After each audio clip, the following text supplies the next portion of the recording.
Hola, profe. Mi nombre es Jonathan González. Hola, profe. Mi nombre es Simón Rodríguez. Hola, profe. Mi nombre es Laura Valentina Ospina y este es nuestro trabajo.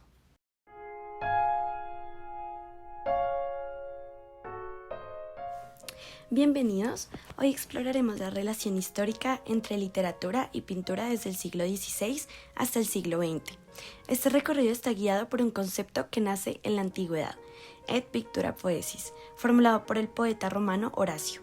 La frase significa literalmente como la pintura es poesía, la poesía es pintura.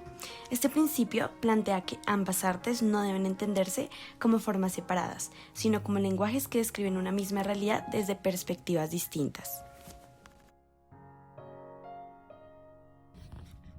Durante siglos se ha pensado que la pintura describe el mundo a través de imágenes y la literatura mediante palabras, pero ut pictura poesis sugiere algo más profundo. Ambas artes son capaces de crear belleza, comunicar ideas y expresar emociones. No se trata solo de ilustrar historias, sino de que cada disciplina pueda traducir sentimientos, mitos, valores, filosofías y preocupaciones humanas. A través de ejemplos históricos veremos cómo la literatura inspiró directamente obras plásticas, desde Botticelli y Lucrecio hasta Waterhouse y Tennyson. También observaremos cómo estas conexiones reflejan cambios culturales, desde el idealismo renacentista a la espiritualidad barroca, pasando por una modernidad burguesa del siglo XIX y el símbolo prerrafaelita.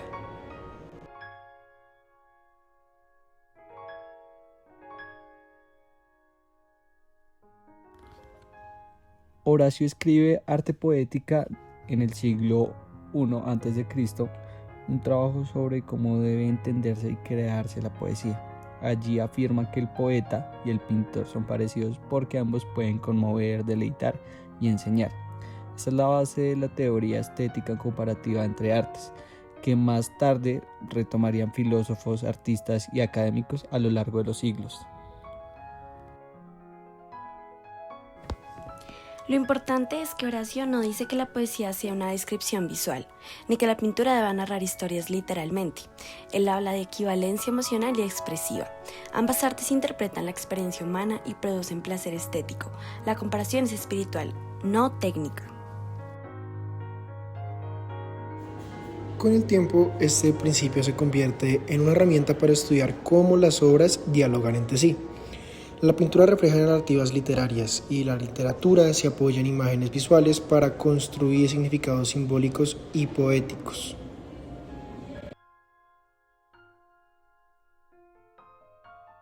En la tradición filosófica occidental, especialmente desde Platón, la belleza tiene dos dimensiones: la sensible, ligada a la forma y armonía, y la espiritual, asociada al alma y al conocimiento. Ambas dimensiones se reflejan en pintura y literatura.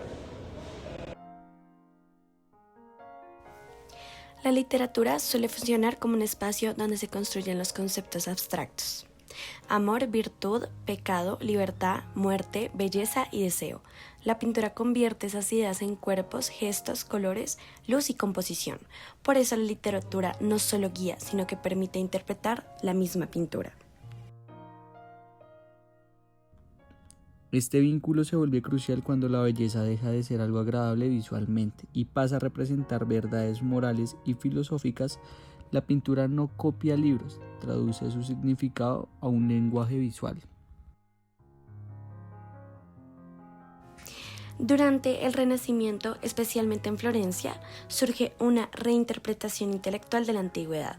La Academia Neoplatónica, liderada por Marsilio Ficino y apoyada por los Medici, reúne filósofos, artistas y poetas en un mismo espacio de reflexión. Este ambiente promueve espiritualización del arte.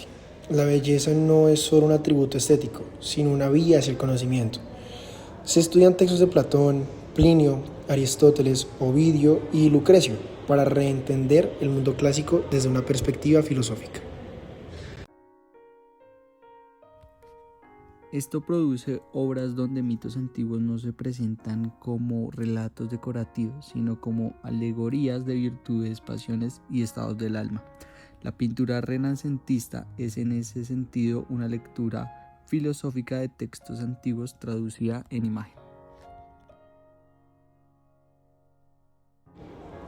La Primavera de Botticelli es un ejemplo emblemático del Renacimiento neoplatónico.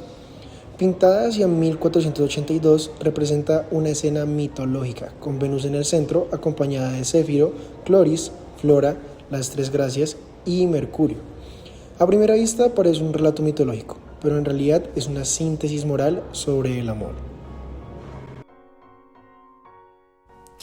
A.B. Warburg descubrió que su iconografía está basada en textos literarios concretos, como De Rerum Natura, de Lucrecio, donde se describe la llegada de la primavera a través de la flora. Además, Ovidio narra la transformación de Cloris en diosa de la fertilidad, lo cual se refleja directamente en la composición visual del cuadro. Estudios posteriores de Giovanni Reale añaden otra capa simbólica. La pintura puede representar las bodas entre Filología y Mercurio, un texto difundido entre intelectuales florentinos. Con esto la obra no solo explica el amor humano, sino la unión entre el conocimiento y belleza, integrado filosofía y poesía en una imagen. El tema de Carpe Diem, originado en Horacio, atraviesa la historia del arte con distintas interpretaciones. En el Renacimiento, Garcilaso de la Vega lo expresa como una invitación a disfrutar la juventud antes de que llegue el desgaste del tiempo. La belleza se celebra como símbolo de vitalidad. Botticelli representa esta visión con figuras idealizadas, rostros serenos y cuerpos armónicos. La juventud es eterna, casi divina. La pintura es celebración de la vida.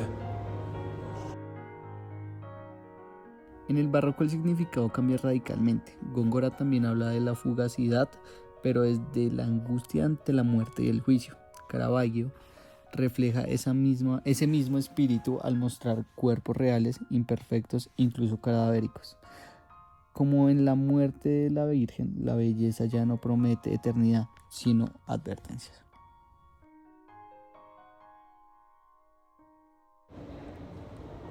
Con el surgimiento de la burguesía, cambia el público del arte y la literatura. Ya no se trata únicamente de nobles o iglesias, sino de una clase urbana que lee, debate, compra arte y forma círculos intelectuales. En este contexto, la obra artística retrata escenas cotidianas, tertulias, vida social, modas y problemas políticos. La realidad contemporánea se convierte en objeto estético. La pintura registra lo que la literatura narra. Autores como el Duque de Rivas encarnan esta función cultural. Poeta, pintor y figura política, la producción artística se convierte en documento histórico y comentario social. Ateneos, casinos, liceos y cafés se transforman en espacios de intercambio intelectual. Las artes se discuten públicamente y dejan de estar confinadas al mecenazgo aristocrático. Los salones literarios permiten que poesía, música y pintura coexistan en un solo lugar. Muchas mujeres lideran estos espacios, aunque van a ocultarse tras seudónimos debido a ciertas normas sociales restrictivas, como es el caso de Fernán Caballero. Aquí la pintura funciona casi como crónica visual de la vida cultural burguesa. La lectura de una poesía de Zapater o el teatro de novedades de Ramón Casas muestran la literatura convertida en escena pictórica. En 1848 un grupo de jóvenes pintores ingleses funda la Hermandad Prerrafaelita, en protesta contra el academicismo rígido de su época. Buscan pureza espiritual, detalle y simbolismo, inspirándose en el arte medieval y temprano renacentista. Su vínculo con la literatura es profundo. No solo ilustran textos, sino que construyen imágenes a partir de emociones, metáforas y atmósferas poéticas. Rossetti incluso escribe poemas para acompañar sus cuadros. Sus principales influencias son Dante, Shakespeare, Keats y Tennyson. La pintura se convierte en un puente emocional que traduce versos en imágenes llenas de simbolismo y dramatismo. La Dama de Shalott de Waterhouse recrea una tragedia inspirada en el poema de Tennyson, una mujer condenada a observar el mundo solo a través de un espejo, que muere tras romper esa prohibición. La pintura captura el momento final del poema, donde la barca lleva su cuerpo río abajo. Ofelia de Millais representa la muerte del personaje Hamlet. La obra es conocida por su precisión botánica y por retratar la escena que Shakespeare solo describe verbalmente. La pintura no solo reproduce el texto, lo intensifica emocionalmente. En ambos casos, la literatura provee estructura narrativa, mientras la pintura aporta imagen, color, textura, ambiente y tragedia silenciosa. Son dos lenguajes contando la misma historia desde dimensiones diferentes. A lo largo de 4 siglos, el vínculo entre literatura y poesía evoluciona según las preocupaciones culturales. El Renacimiento busca la verdad a través del ideal clásico. El Barroco reflexiona sobre la muerte y el siglo XIX explora la identidad social y emocional.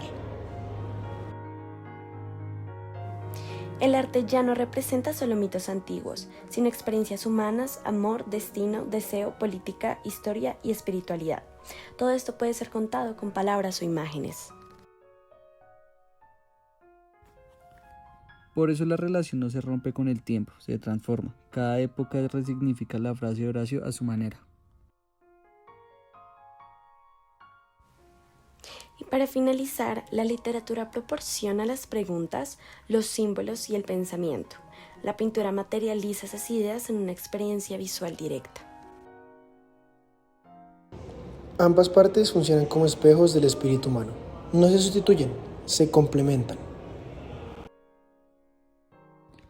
Por eso, Pictura Poesis no es solo una teoría del pasado, sigue vivo en el cine, la fotografía, el diseño y la narrativa visual del siglo XXI.